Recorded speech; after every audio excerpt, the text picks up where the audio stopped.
The window for diplomatic pleasantries has officially closed. What began as campaign trail rhetoric has solidified into an executable economic strategy, and the silence from London is deafening. For months, analysts debated whether the incoming administration's threats regarding trade imbalances and digital sovereignty were merely negotiating tactics. That speculation has now ended. The transition team in Washington is no longer discussing if measures will be taken against non-compliant allies. They are calculating when and how hard. The primary target of this policy shift is a British government that appears totally unprepared for the sheer scale of the disruption headed its way.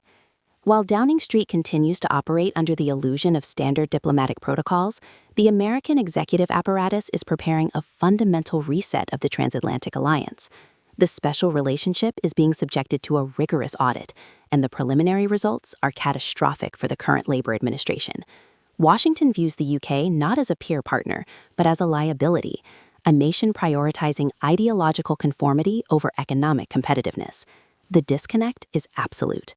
On one side of the Atlantic, there is a hyper-aggressive team finalizing executive orders designed to repatriate capital and punish protectionism.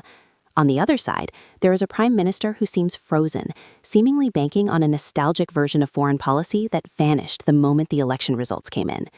The danger for the UK lies in this paralysis. Markets hate uncertainty, but they hate incompetence even more. Investors are beginning to realize that the British government has no contingency plan for a hostile American trade policy. There is no leverage, no counter-strategy, and seemingly no understanding of the gravity of the situation. The warning signs were ignored, the envoys were dismissed, and now the machinery of the U.S. government is turning its gears towards enforcement. The time for talking is over. The era of consequences has begun. The specific mechanism of this crisis is no longer a mystery.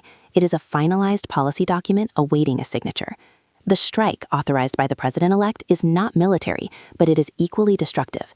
It is a targeted, precision-guided economic weapon aimed at the structural weaknesses of the British economy. Sources close to the Policy Planning Committee indicate that the administration has authorized a comprehensive review of all trade preferences currently enjoyed by the United Kingdom. This is the turning point. The threat has mutated from a verbal warning into a bureaucratic inevitability. This authorization targets three critical pillars: digital services, financial access, and high-value manufacturing. The American strategy is ruthless in its simplicity. By threatening to revoke access to the U.S. consumer market, Washington is applying maximum pressure on a fragile UK economy that cannot survive isolation. The authorization effectively treats British regulatory alignment with Europe as a hostile trade act against the United States. This is a complete inversion of the status quo. Where previous administrations sought to harmonize regulations, this administration seeks to penalize them. While this aggressive posture is being codified in Washington, the reaction from the British leadership has been one of stunned inaction. There is no mobilization of trade envoys, no emergency realignment of fiscal policy, and no public acknowledgement of the storm making landfall. This freeze is arguably more dangerous than the tariffs themselves. It signals to the world that the UK leadership is caught in the headlights, unable to process the speed at which their geopolitical standing is evaporating. The authorization of these measures proves that the U.S. administration is not looking for a compromise. They are looking for capitulation. The specific terms are being dictated, not negotiated, and the silence from London suggests they have already lost control of the narrative. The markets are always the first to speak the truth when politicians refuse to. As news of the authorized policy shifts filters through to Wall Street and the City of London, the reaction is immediate and pricing in a worst-case scenario. The value of sterling is beginning to tremble, not because of domestic inflation, but because global capital understands the implications of a trade war the UK cannot win. The consequences of this standoff are systemic. If the authorized tariffs on British exports go into effect, the shockwave will bypass the government and hit the private sector directly. We are looking at a potential liquidity crisis for major British firms that rely on dollar-denominated revenue. The banking sector, usually the fortress of the UK economy, is particularly exposed. If access to New York's financial infrastructure is restricted or taxed, the competitive edge of London as a global financial hub is effectively blunted.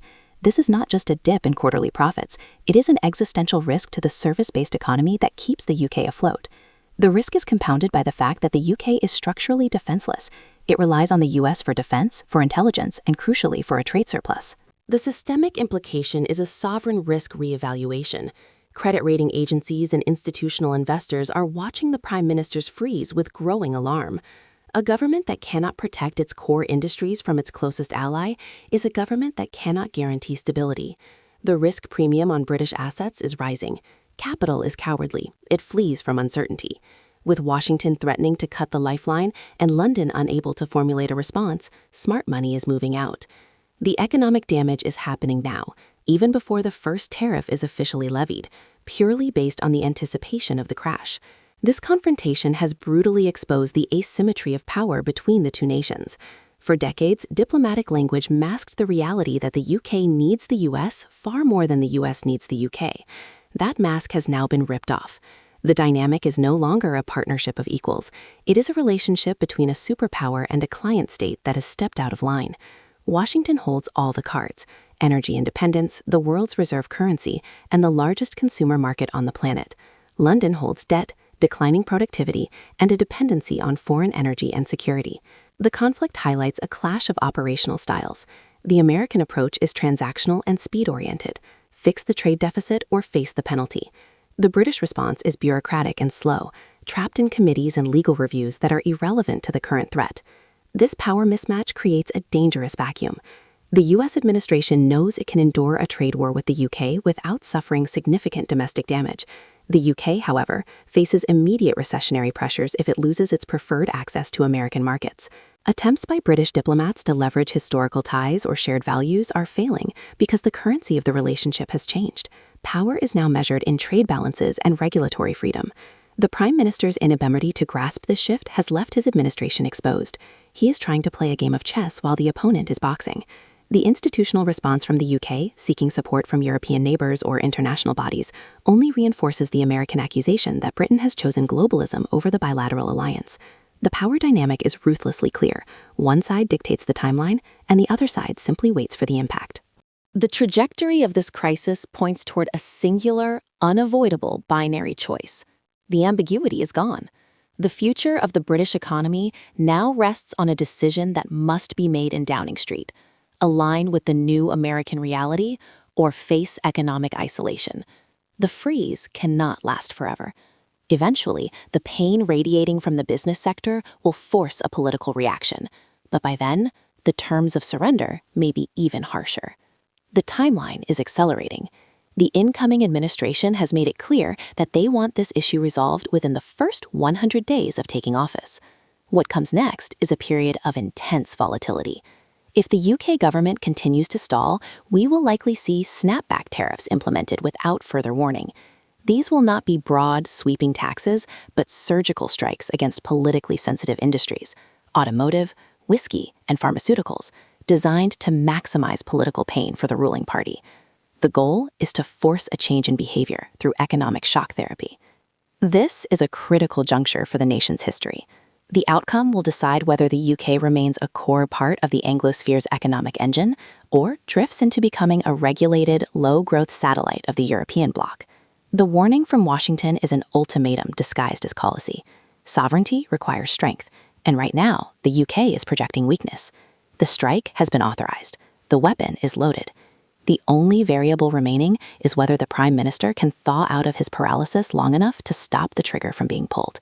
The clock is ticking, and the silence from London is costing the country billions.